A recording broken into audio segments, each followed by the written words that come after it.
cool. Warm, cool. Kind of cool, huh? Color theory! What's up, guys? It's just your favorite reflective surface back for another video. So I promised you guys a pale girl get ready with me where I was going to embrace my natural pale skin tone, and I was going to try and use some cool tones, or as many cool tones as possible, for a full face. I am gonna do that for you guys. That's why I am paled out today. But I learned a very, very valuable lesson when I tried this face of makeup the first time. I tried to do pretty much all cool tones, and I'm gonna tell you right now, guys, there's a learning curve and a lot of limitations when it comes to putting exclusively cool tones on skin as warm as mine. I will get into the details of it, but the way that we are going to approach this is that I'm gonna go halvesies. We're gonna go warm on one side, cool on the other side. We're not gonna do any bronze or anything. We're still gonna stay away from that stuff, but I wanna make this as applicable to everybody as I can, but I also wanna show the limitations of what you can achieve and what you can't with cool tones on warm undertones. So I'm gonna move you guys in. Let's do it. This is going to be a face of makeup that I'm going to have to wash off immediately when I'm done. It's gonna look so funny. And I should say, credit where credit is due, this is not a completely original idea. This is sort of borrowed from Annie Lawless. She did something very similar on her channel, showing the cool tone, warm tone capabilities of her Lawless the One eyeshadow palette. We are going to start with the eyes because tried to do cool tones on my eyes, you guys, and I posted it to Instagram. I will stick that right here. It was a disaster, okay? When you put blue purples on yellow gold skin, it looks like you got sucked in the eye. There's not really any way to get around it because, think about it this way, if you are trying to pull the healthy tones out of your skin all the time, you're always like, oh, I'm gonna put this blush on because it mimics the natural color that my skin turns when it flushes, which is, you know, a signal to the onlooker, hey, I'm healthy, I'm vibrant, I'm thriving. By the same token, when you put colors on your skin that mimic gray under your eyes, or see-through skin, or veins, or melasma, which is what tends to happen when you put the opposite color on top of your skin, then you're making yourself look less healthy. It's not what we're trying to achieve with makeup. That said, we're gonna be using a couple different eyeshadow palettes today to kind of demonstrate this, but also try and troubleshoot it. So, on this side of my face, I'm going to be using these two Aether Beauty palettes. This is the Summer Solstice palette and the Crystal Grid palette. So these are decidedly warm. They both flatter me enormously. I have so much fun playing in these palettes, especially the Summer Solstice palette. Like, ugh, I can't say enough. So the other side of my face is going to be these two palettes. We've already done a dedicated video on this one. This is the Rose Quartz Crystal Gemstone palette. Absolutely gorgeous. Focuses more on cool tones, but more the like ballerina pastel cool tones. Whereas the brand new lady in the collection, you guys, the Amethyst Crystal Gemstone palette, which I just received in the mail the other day from Tyla from Aether Beauty.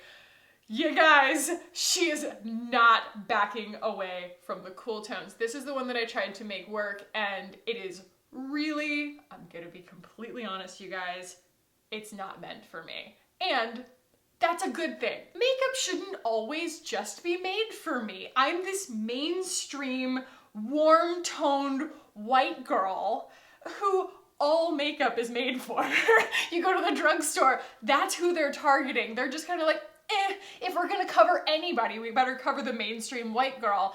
And that's why there's so much cool stuff coming out from different creators and other brands where they're being more inclusive about things that don't go ashy on deep skin tones, that don't only favor the tan girls, that do Kardashian makeup on Instagram. So I'm not insulted by the fact that this palette isn't for me. It's for a lot of people, and that's the point. I'm gonna try and use a couple out of here. We're not gonna go in these purples, guys. I mean, it is danger, danger, danger. I'll swatch them for you, and I will show you why they are danger, danger on my skin, but this is a reviews channel. I want want to give you reviews you can use, and a lot of you guys this palette is going to work for. So let's go ahead and jump in here. I'm gonna start with like a really good transition shade here. I'm gonna go here and maybe mix it in with a little bit of this. So we're gonna go kind of like tan orange. And I'm just going to place that yonder. Ooh, they are so pigmented. Like, honestly, be kind of careful. Guess what, guys? The next video that we do on my channel is going to be my Thrive reveal. Are you excited? One person has already guessed it correctly. One person has already caught a leak where I accidentally exposed myself and I had to tell someone. So going in just on the lid with like a lighter shade here, that lighter tan that we started with. Only working with mattes right now to just kind of put this foundation down so I can kind of trace my trail back with breadcrumbs, because Lord knows if I start getting into multiple textures I'll never be able to mirror it eye to eye. And using that same one to kind of very, very gently in medium-sized circles, just kind of blend from there.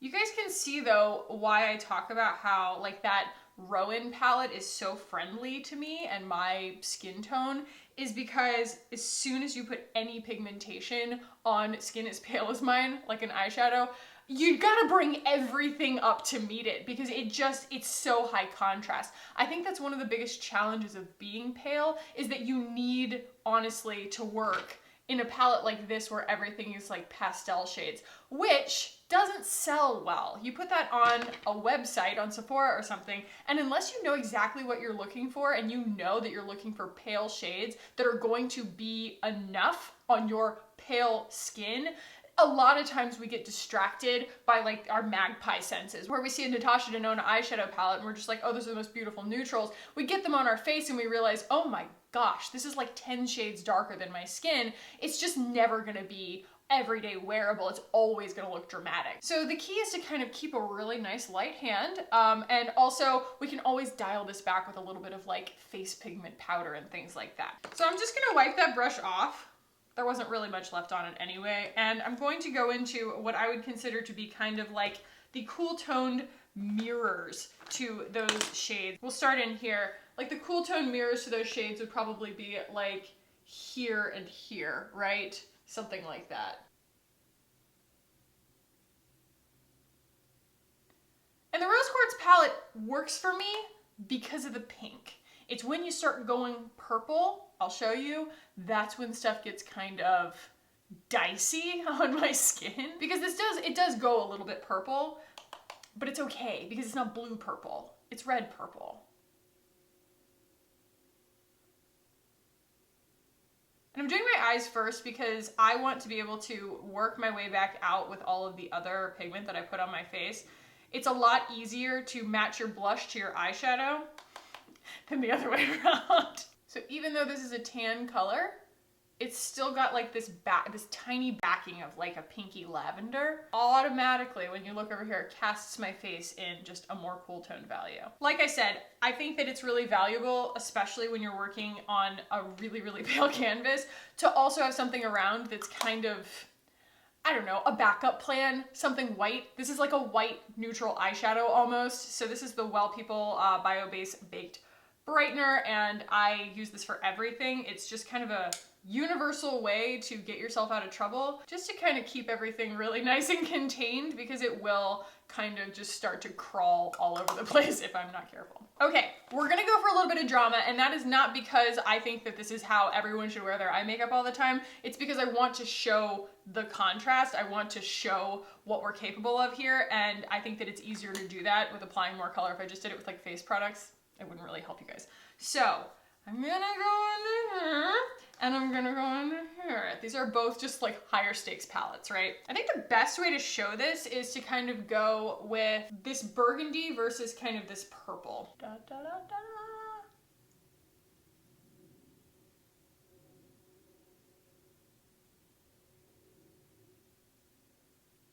You could totally do this with a brush. I'll probably put it underneath my eyes with a brush. but it's got a tiny bit of shimmer to it, and I feel like I just have a little bit more control with my finger. Because I can pat, pat, pat. And it's just a really velvety formula. Cannot say enough about this formula. That's really pretty. So I'm gonna take my brush here and blend that just a touch. Another thing that I meant to mention, first of all, I used the Airy Perez Oat Milk Foundation on my face today because I could kind of control the lightness. I have two shades in it. I have honey and I have latte. Latte is much lighter. It's too light for me, so I mixed just a little bit of honey in, and I did that to just kind of like exaggerate the paleness.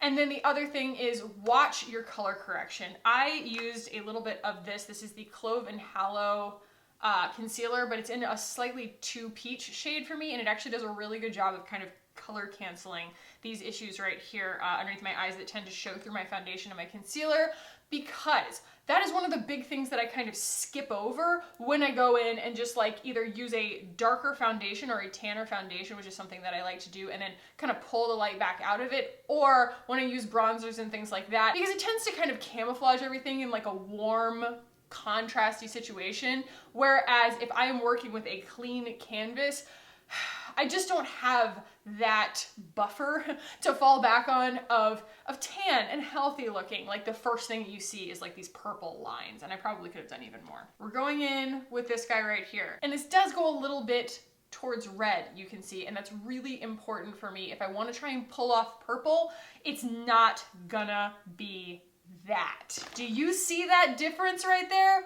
Red purple, blue purple. Blue purple is going to make me look like I am from space, and it looks really good on a lot of people, but that is what I'm talking about when we discuss undertones. Is when I get into this blue territory, my undertones are golden. So that's somewhere between like yellow and orange if you're going to an extreme. Guess what the opposite of orange and yellow are? Blue and purple. So you go to a blue purple and it's going to make me look bruised. It's going to make me look sick. Going in with this shade, and it is called Transformation. All of these shade names are really cool because this palette, since it's based on Amethyst, is all about the third eye, crown chakra, and intuition and things like that. If you are unfamiliar with, you know, crystallology, well, that's another reason that I only did my eyes first, is because we'll fix that, it's okay. Do you guys watch Raw Beauty Kristi?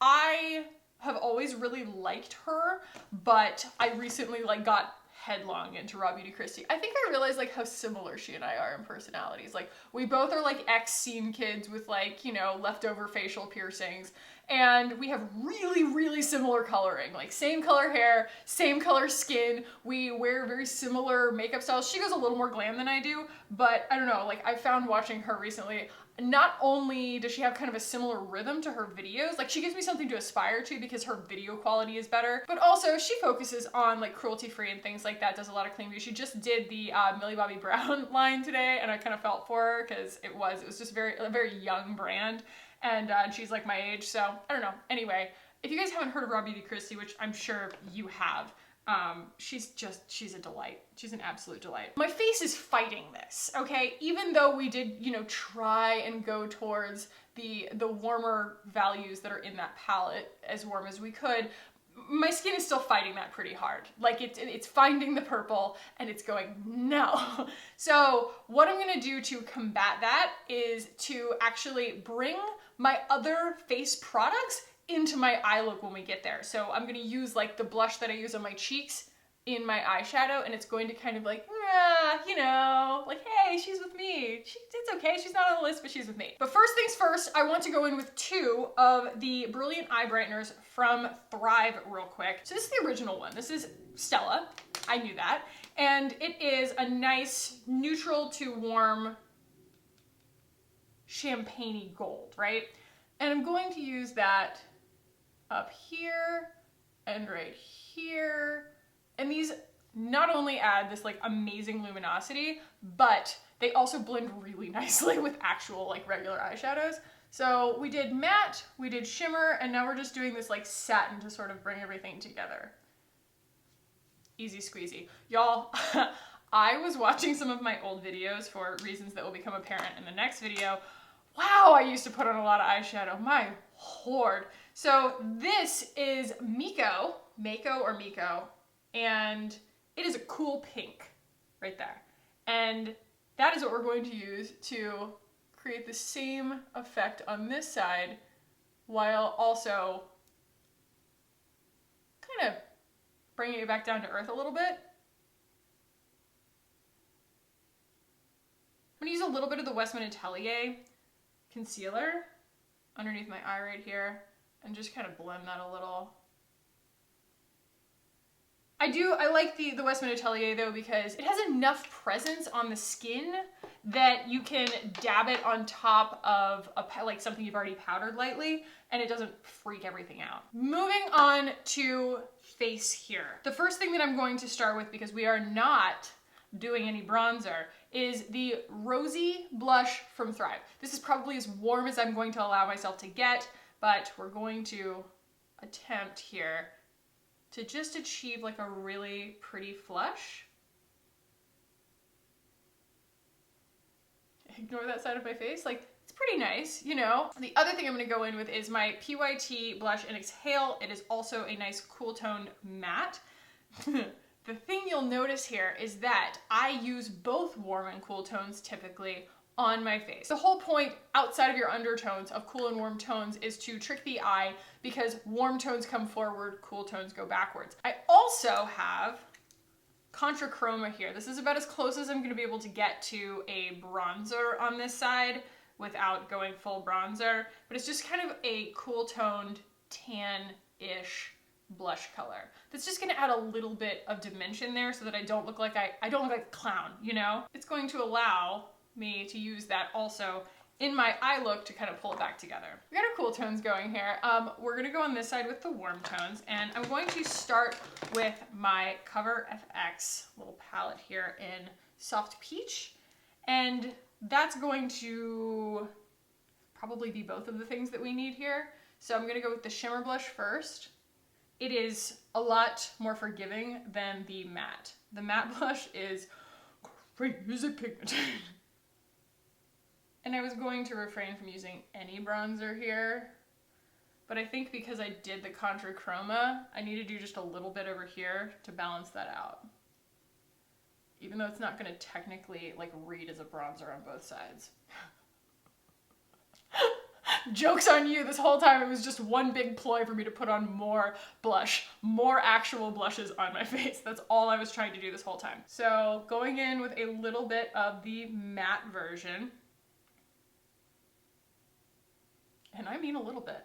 I know it doesn't look like it, but it is actually only a little bit. Warm, cool, warm, cool. Kind of cool, huh? So the reason that I said I wanted to use bronzer, A, it's because I think it'll help, but also I want to put this in a video. This is the new one from Lawless and it's so good. Look at that. It's like the perfect matte bronzer shade for a fair girl. So I still think it's important in this video because it is a fair girl tone of bronzer. And I'm gonna go in with the same brush because this is like the best brush for super pigmented stuff. And I'm just going to kind of, you see I'm sort of like going from the back like this. We're not contouring necessarily. I'm just adding that little bit of color. And then the final thing that I'm going to do blush-wise on this side of my face is Papaya 1972. Even though it does do a weird thing with the little red dots, somebody told me that they think it's actually only happening with the Drunk Elephant sunscreen. So we will test that theory today. I will tell you guys on the screen what my thoughts are. And one that I kind of struggled with because I think it could go both ways is Angelina from Thrive. Like, it could be cool, it could be warm. I think that they did that on purpose. This is a really beautiful powder berry tone. If you are into like the Storm Cloud paint or like the wine blackberry shades that I showed from Kiki's new palette, that kind of stuff that makes us look like Nordic children running through the fjords, this is a Nordic child running through the fjords powder blush, if you're interested. but I'm not gonna put it on my face today because it doesn't really kind of like have enough polarity to belong on one or the other. Now, I will say one thing. This works better with my undertones, but this works better with being pale. Am I wrong? Like, if I'm gonna play with the golden undertones, I need to also embrace the tan of it all. And I didn't really do that, and so I think that there's a point here. There is a moral to this story somewhere. We will find it. So let's move on to highlight. The highlight that I'm going to use on this side of my face is the one that I've been dying to put on camera, and it is this one from CoverFX. It does not look as cool toned as it is. It is almost borderline blue. It's almost borderline I don't like it. And I said that if I didn't like this, I was gonna quit doing makeup, but I borderline don't like it, so I'm not gonna quit doing makeup. But you can see it actually shifts like a little bit lavender. You don't want to put this on top of this. It doesn't work. But we're gonna put that on this side of my face. I know a lot of you guys are gonna be like, Khaki, the cool tones really work for you. Keep in mind what we did. We did not go blue, purple. If we did, you guys, I would look like I had been beaten up, basically. Even my husband said so.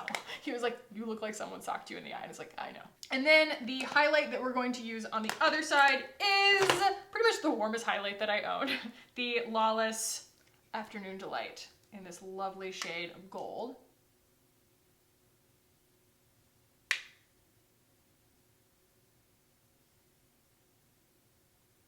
I am going to, before we do anything else, put a little bit of the contour on because I do feel like we're sort of missing that a little bit. And this is like not liquidy. There's nothing dewy about this. And so I can just sort of dab that on top of powder. It's not a big deal. If you guys didn't watch my Kiki G video, this is from the Salt New York palette that Kiki G came out with. And this contour is just, it's magic. It's just magic. And this is a case of me using cool tones to create shadow, not just because of undertone purposes. Just a little dab, you know? Means that I don't need to cover myself in bronzer, basically. Okay, we're going to finish up on the eyes. As promised, we're going to start kind of pulling the cheek colors into the eye colors, and that's what's going to help all of this sort of look a little more cohesive. This doesn't need as much help, but we're gonna do it anyway.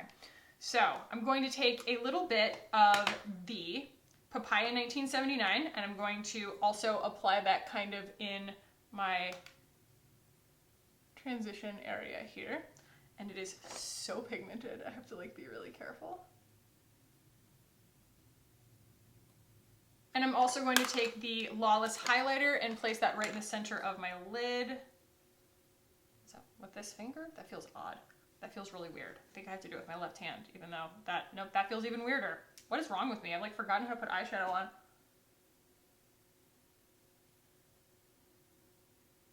So if I were to put a cool toned highlight on top of a warm toned eye look, what would happen? Tick tock, I'm gonna tell you, it would get muddy.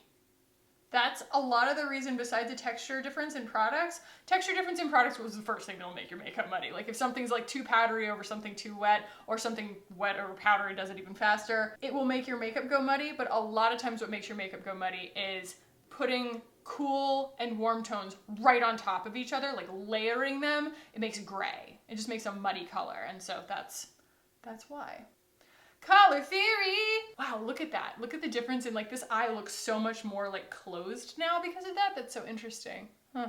Yeah, there you go. And then I'm going to take a little stubby brush here from Thrive. I'm going to stick it in there as well in that highlighter, and we're just gonna go underneath. Wow, that makes my eye look like it's like an inch lower on my face than on this side. I'm sorry, I'm watching myself as usual in the viewfinder, but I mean, this is basically a gold eyeshadow, right? I like to put a lot underneath my eyes though when I am going for a full glam look because my eyes are already pretty small and they're kind of far up my face. So I feel like it does kind of pull my eye back down. So this is where the magic happens. This is where I'm going to kind of pull the cool tones up into the eye look and help it look a little bit more like it lives there. I'm gonna start with Rosy from Thrive. Throw that up here. Not gonna see a huge difference, but it's gonna help with the blend. Like that. And I'm actually gonna take Contrachroma And I'm gonna stick that in the crease a little bit because it is a nice like tan shade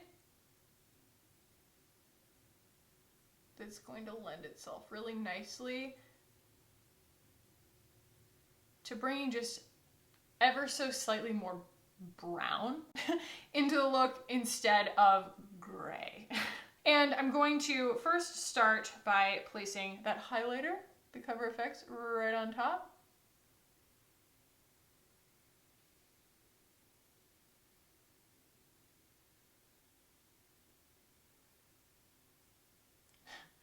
I like the texture of the CoverFX better. It's a really, really pretty highlighter texture, but Annie Lawless is not backing away from glitter, and it's still a beautiful highlighter. I just appreciate, it's my personal preference, I like a creamier highlight more. So now you can see, my eyes no longer look like one is more open than the other. And then I'm going to take the little stubby brush, go underneath the eye here, and bring just a little bit more of that highlight down there. And it's interesting because while when I put that highlight on here, it did almost go lavender, when I put it up against these very cool tones on my eyes, it actually looks like almost like peachy beige. It's all about perspective. Also need to do my brows. I'm sure you guys have been like, are you serious, Khaki? When are you going to do your brows? We're gonna do them in blonde because we are going for like a pale girl look today. So I'm going for the boy brow in blonde on both sides. Brows are not a warm and cool thing. They're like match the color of your hair thing.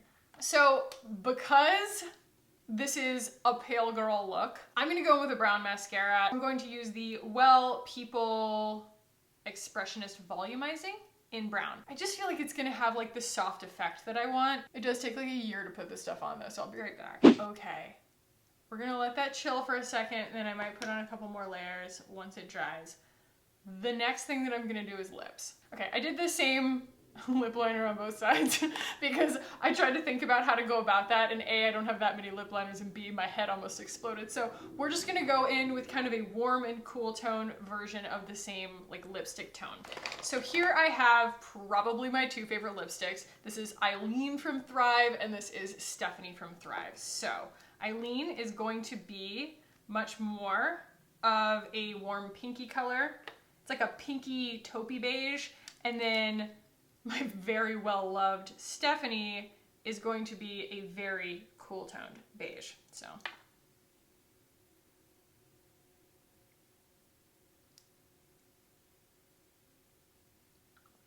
Stephanie like almost mutes your lips out in the greatest way possible. It's so pretty.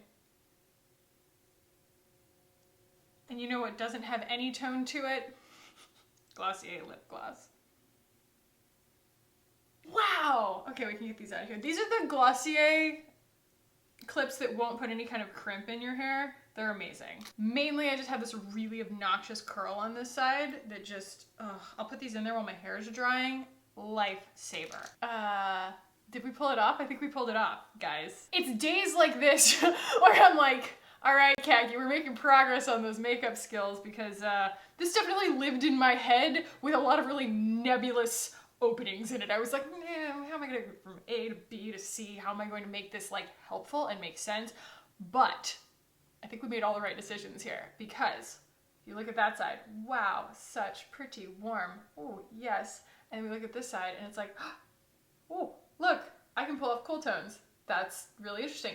But you can see, this doesn't like, it's pretty. It's very pretty, but I don't feel like it makes me look vibrant. It makes me look very, I don't know, it's like almost like a high fashion look. It looks good, I like it, but it's very muted. But this was mainly to help demonstrate that you can play in the other sandboxes, that you are not completely resigned to your natural undertones, but also that there are limitations, right?